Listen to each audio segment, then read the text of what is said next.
Hello, friends, how are you all? I hope you all are doing well. The subject which we are going to start today is literature in English, and the class is Cambridge O level, and the code is 2010. And the section of the syllabus is poetry part, and I will try my best to cover the entire syllabus of O level, including drama, prose, and complete poetry. And today is our first lecture, and in this lecture, I will talk about Love Armed, which is written by Aphra Behn. This is very fascinating poem, rich with emotion and powerful imagery, personifies love as a ruler who plays with human hearts. Before jumping towards our poem, I will talk about Aphra Behn. Aphra Behn was a trailblazer. Trailblazer refers to a pioneer or someone who is considered a first in their area of expertise. And Aphra Behn was one of the first English women to earn a living through writing.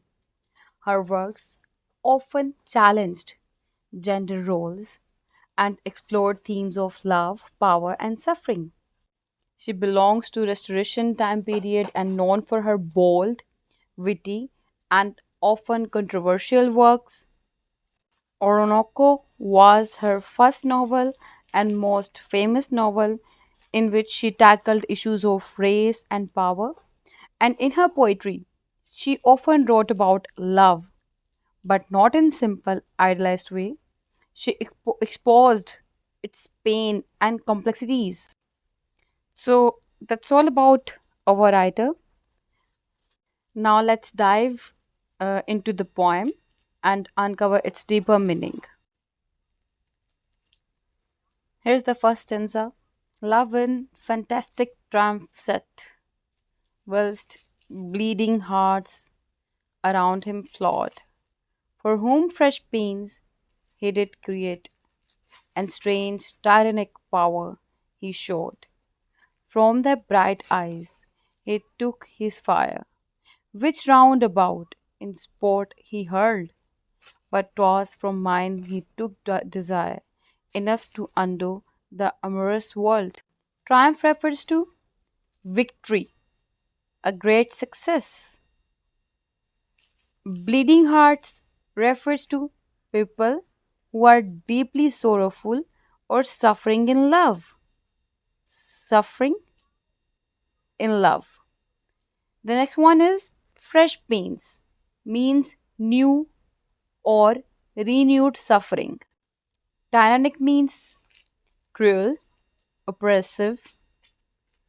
Hurl means to throw something forcefully, and amorous means feelings of weakness, sadness, or longing, especially due to love. See the first line.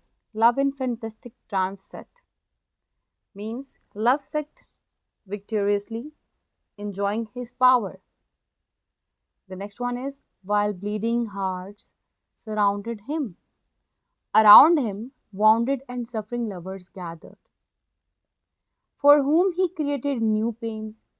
He caused fresh suffering for those unfortunate lovers and displayed a strange tyrannical power.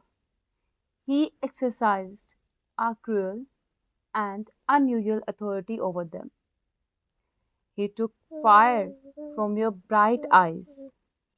Here, the line is from thy bright eyes he took his fire, refers to he drew his passion from the brilliance of your grace, which round about in sport he hurled, means he playfully scattered this passion everywhere, affecting others. But 'twas from mine he took desire. However, from my heart he took longing and yearning, enough to undo the amorous world. My intense desire alone was powerful enough to bring turmoil to the world of love. This stanza portrays love as a powerful, almost cruel conqueror who takes pleasure in the suffering of lovers. It describes how love, personified as triumphant ruler, causes pain and heartbreak for those who fall under its influence. Love is depicted as sitting in triumphant, refers to it has won and reigns over human emotions. Around love, there are bleeding hearts, which means lovers who are suffering. Here, bleeding hearts are symbols of the lovers who are suffering. And then, instead of bringing happiness, love creates new pains and exercises a tyrannical power, suggesting that love is not always gentle but can be harsh and controlling. Love takes its fire, passion from the beloved's bright eyes and scatters it playfully. Meaning, love is fueled by beauty and attraction, but it spreads unpredictably. However, love takes desire from the speaker's heart, meaning the speaker contributes deep longing and emotional intensity. This desire is so overwhelming that it could undo the amorous world, meaning it has the power to disrupt or even destroy the world of love. Overall, this stanza suggests that love is both playful and cruel, passionate yet painful. And while it draws power from both the lover and beloved, it ultimately causes suffering, especially for the speaker. This stanza reflects the theme of love as a powerful but cruel force.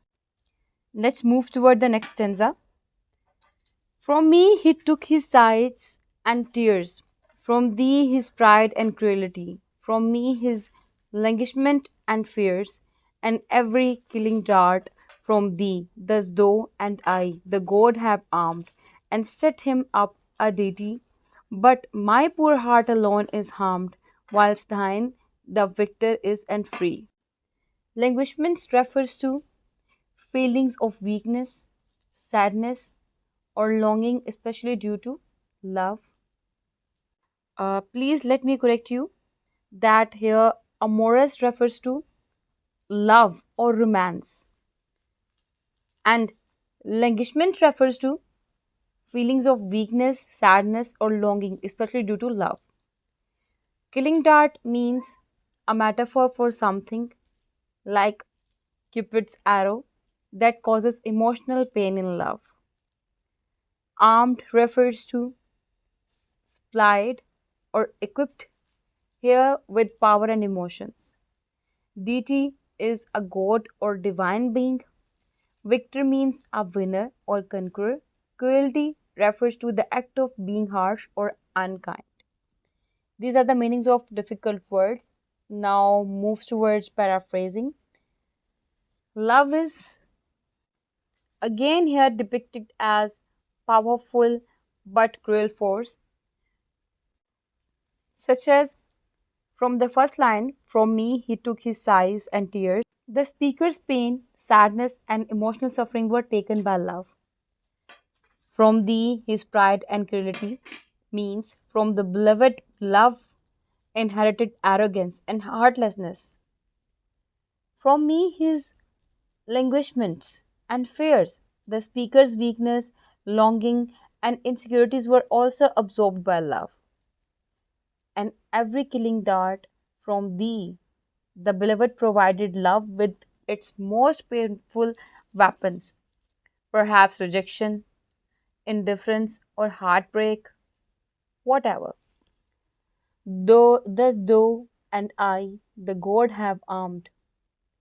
Both the speaker and the beloved have unknowingly empowered love, turning it into a dominant force, and set him up a deity.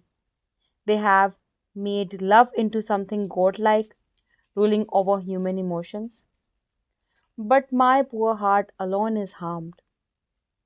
Despite both contributing to love's power, only the speaker's heart is wounded, whilst thine, the victor, is and free.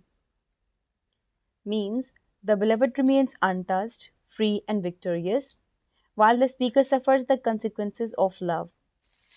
Overall meaning is that the speaker expresses deep sorrow, recognizing that both they and their beloved have given love its power, yet the speaker alone suffers while the beloved remains unaffected.